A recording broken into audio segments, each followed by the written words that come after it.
Hello everyone.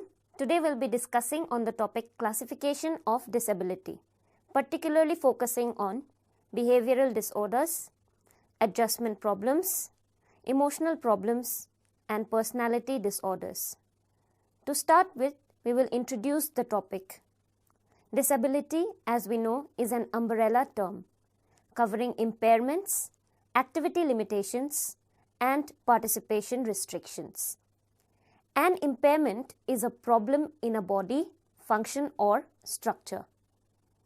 An activity limitation is a difficulty encountered by an individual in executing a task or action, while a participation restriction is a problem experienced by an individual in involvement in life situations. Disability is a consequence of an impairment that may be physical, cognitive, mental, sensory, emotional, developmental, or some combination of these. A disability may be present from birth or occur during a person's lifetime. The conditions causing disability are classified by the medical community as first, inherited, that is genetically transmitted. Second, congenital, meaning caused by a mother's infection or other disease during pregnancy, embryonic or fetal development irregularities, or by injury during or soon after birth. And the third condition is acquired, such as conditions caused by illness or injury, while some are of unknown origin.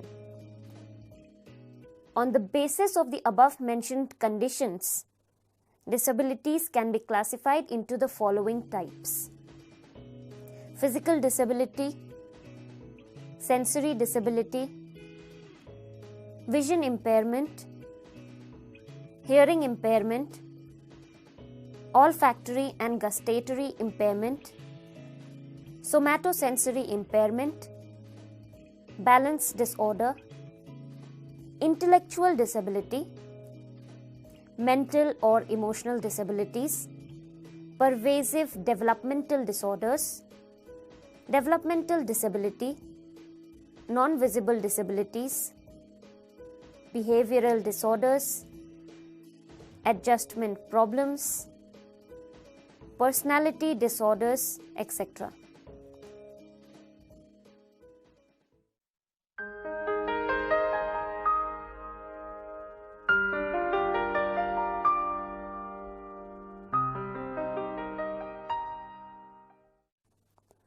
First, we'll be discussing about behavioral disorders. Behavioral disorder, which is also referred to as mental and emotional disorder, can be caused by any of the causes that have been mentioned previously in the introduction of the text. Behavior is an outcome of an individual's encounter with the individuals or environment that is present around him. If a student demonstrates behaviors listed under the definition of Individuals with Disabilities Education Act, which will be discussed in detail under the section Emotional Problems, they may be considered to have a behavioral disorder.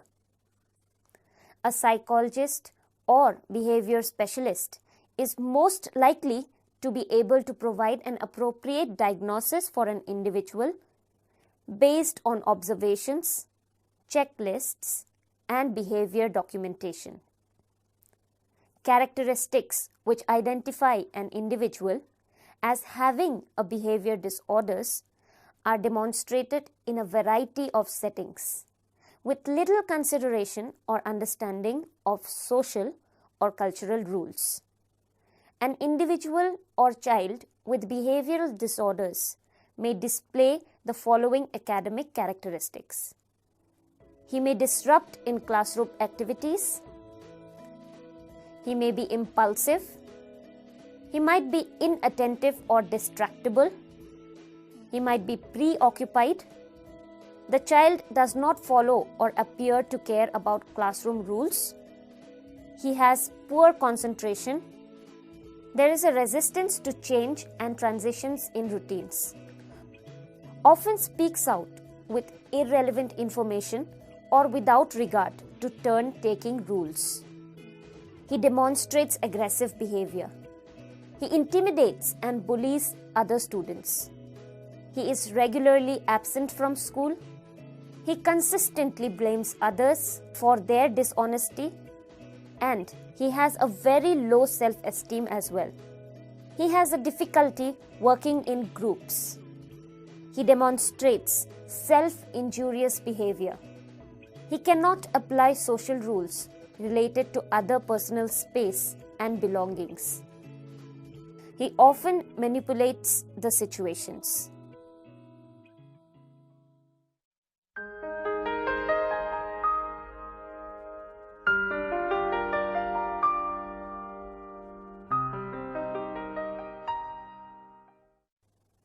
The educational recommendations that can be followed are: teaching strategies for these students should be based on changing the behavior itself. The system is often centered or discouraging the unwanted behavior and rewarding and encouraging the desired behavior. Specifically, identify the behavior which needs to be changed. Create a baseline of the observed behavior. Closely examine the information in the baseline and evaluate what has been observed and documented. Develop short and long-term goals for the student. In the plan, create a reward system to be used, such as give the student a check mark for every 15 minutes behavior is appropriate. When the student receives 8 checks, they may have 10 minutes of computer time. Re-evaluate the plan for effectiveness. Has the behavior reduced occurrences in a variety of settings or not? Make modifications in the behavior plan to reinforce the desired outcome. A behavior modification chart is a widely accepted tool to help the child visually understand the key behavior expectations and track their progress.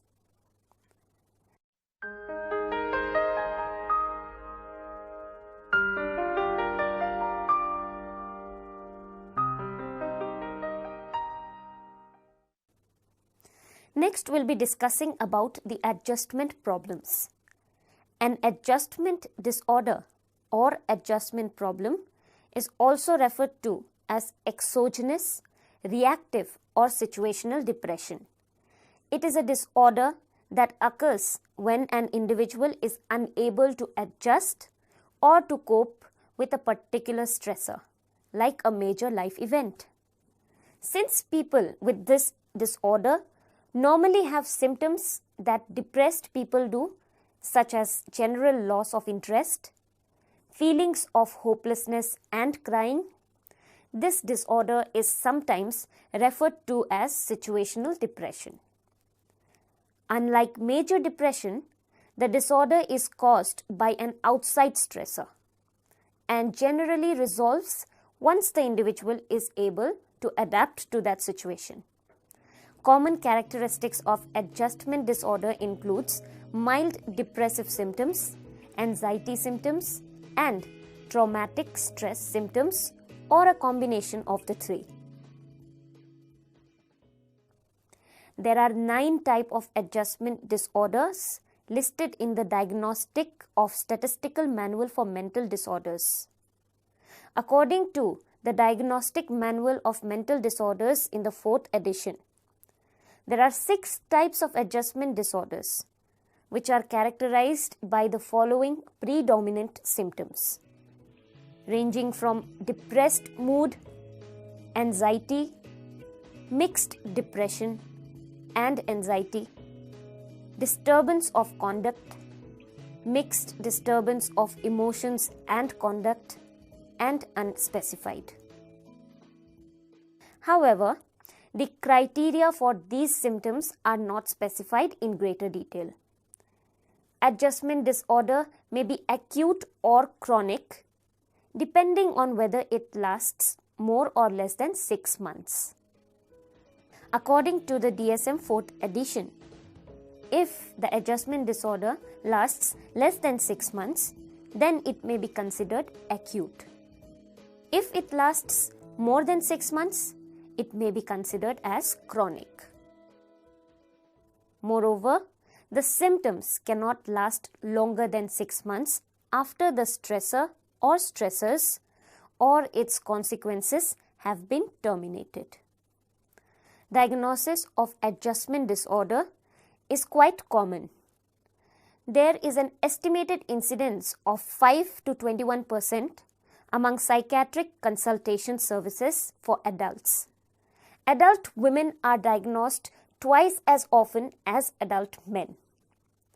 Among children and adolescents, girls and boys are equally likely to receive this diagnosis. Some emotional signs of adjustment disorders that are most commonly visible are sadness, hopelessness, lack of enjoyment, crying spells, nervousness, anxiety, worry, depression, trouble in sleeping, a difficulty in concentrating, and feeling overwhelmed and thoughts of suicide. Some of the behavioral signs of adjustment disorders are fighting, reckless driving, ignoring important tasks such as bills or homework, seeking approval from others by any way possible, that may be by cheating or lying or escaping the reality, avoiding family or friends, performing poorly in the schools, skipping schools, and vandalizing property. Suicidal behavior is prominent among people with adjustment disorders of all ages, and up to 1/5 of adolescent suicide victims may have had an adjustment disorder.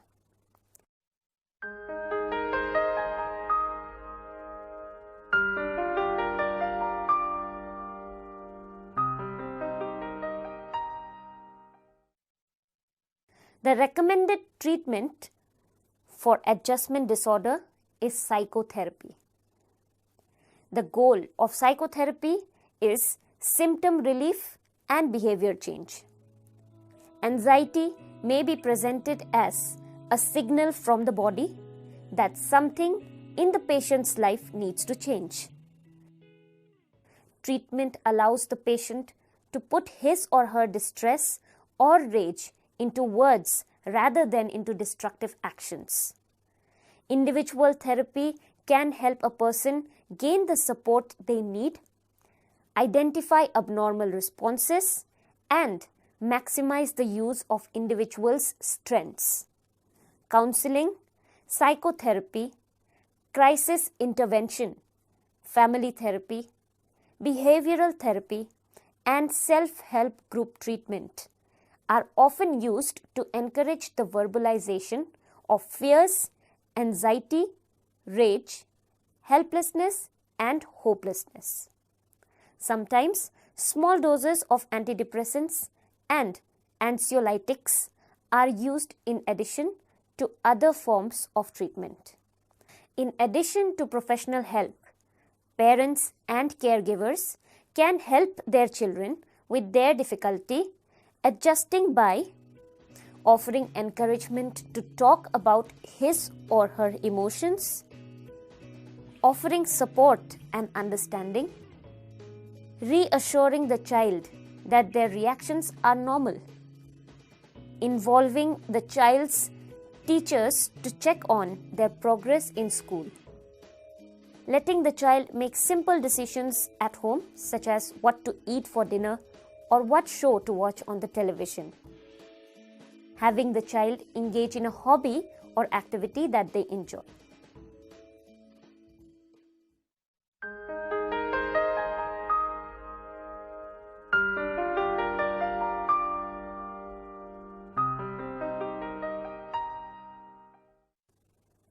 Next, let us discuss about emotional problems.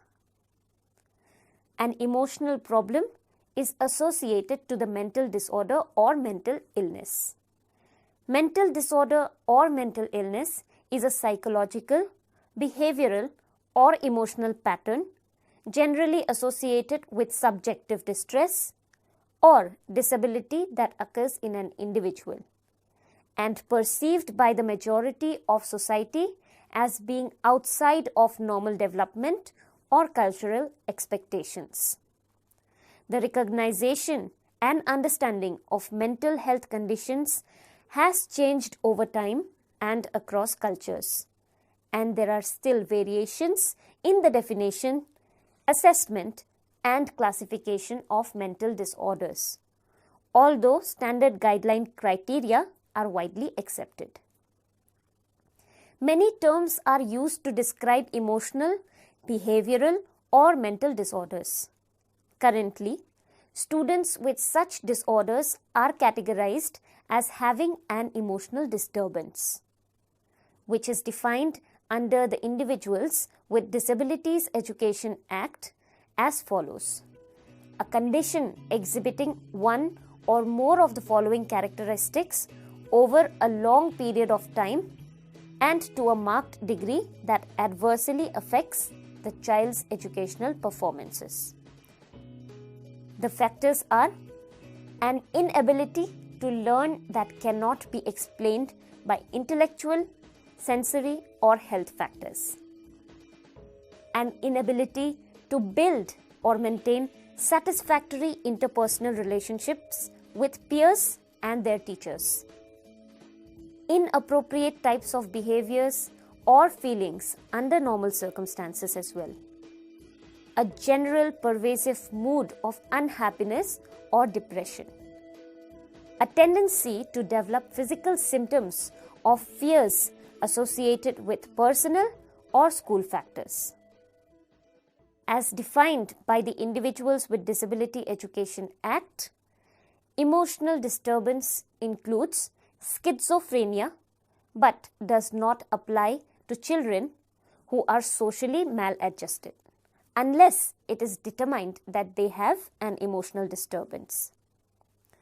An emotional and behavior disorder is an emotional disability characterized by the following characteristics: an inability to build or maintain satisfactory interpersonal relationships with peers and or teachers.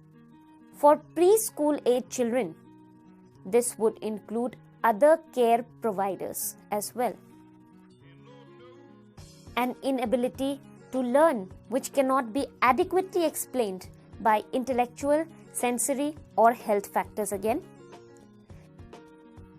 Consistent or chronic inappropriate type of behavior or feelings under normal conditions. Displayed pervasive mood of unhappiness or depression. Displayed tendency to develop physical symptoms, pains, or unreasonable fears associated with personal or school problems.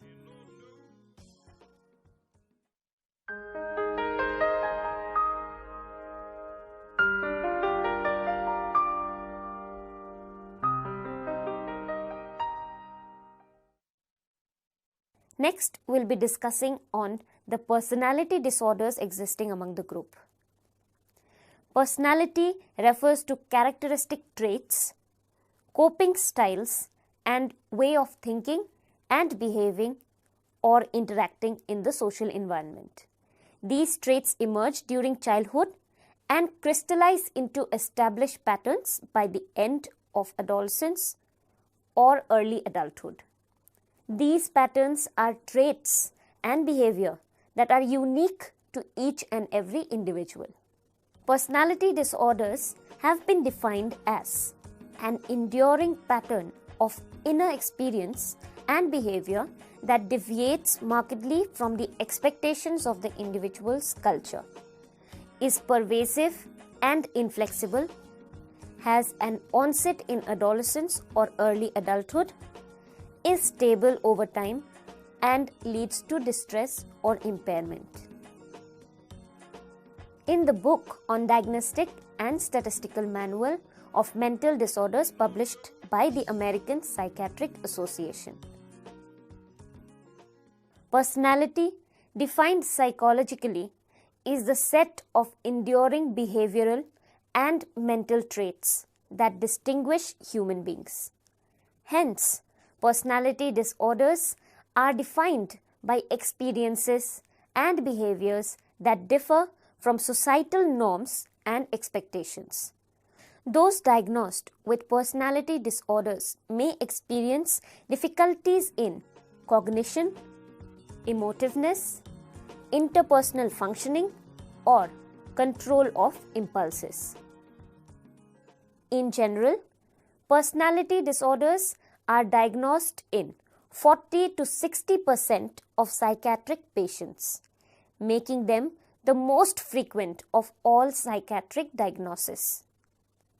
When personality traits are inflexible and maladaptive and causes significant functional impairment or subjective distress, then they constitute personality disorder.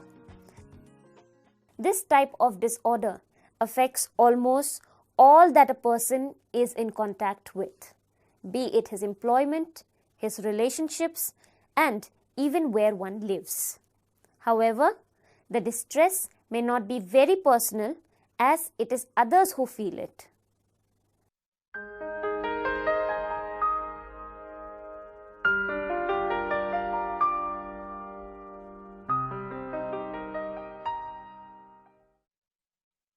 Let us now go to the classification of personality disorders. There are two major systems of classification of personality disorders: the International Statistical Classification of Diseases and Related Health Problems, also abbreviated as ICD, and the Diagnostic and Statistical Manual of Mental Disorders, abbreviated as DSM.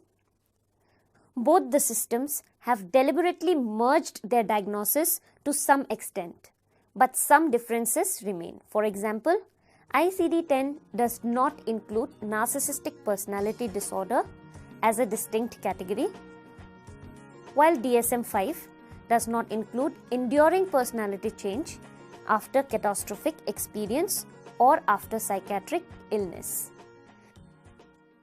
ICD-10 classifies the DSM-5 schizotypal personality disorder as a form of schizophrenia rather than as a personality disorder.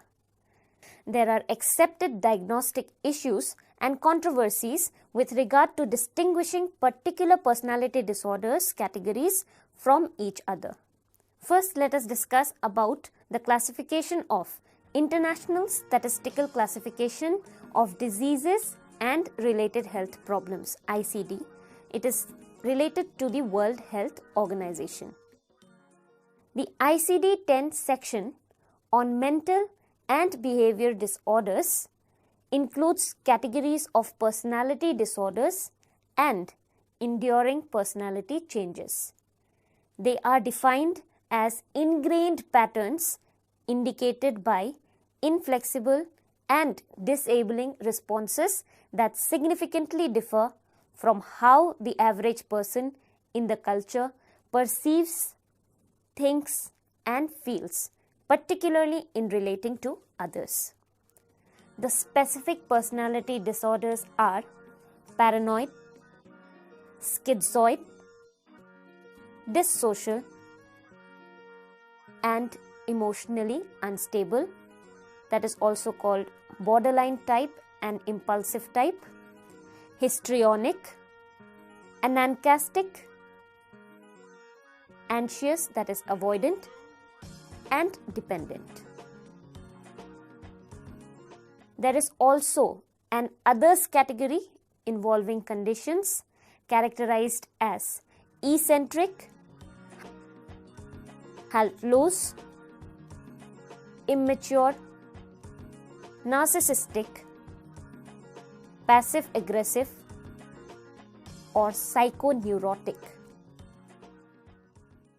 An additional category is for unspecified personality disorders, including character neurosis and pathological personality. There is also a category for mixed and other personality disorders, defined as conditions that are often troublesome but do not demonstrate the specific pattern of symptoms in the named disorders. Finally, there is a category of enduring personality changes not attributable to brain damage and disease. This is for conditions that seem to arise in adults without a diagnosis of personality disorder, following catastrophic or prolonged stress or other psychiatric illnesses. Next, we'll discuss about the classification given by the Diagnostic and Statistical Manual of Mental Disorders, that is DSM.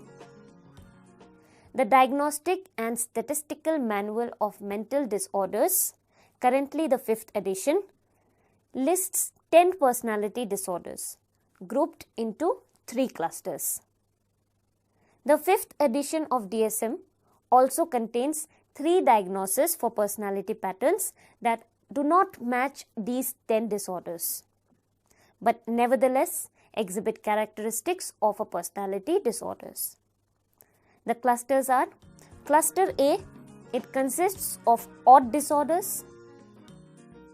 Cluster B, it consists of dramatic, emotional or erratic disorders. And Cluster C consists of anxious or fearful disorders. There is another categorization, the 3rd categorization, that is additional classification factors. It is possible to classify personality disorders using additional factors such as severity, the impact on social functioning, and attribution as well.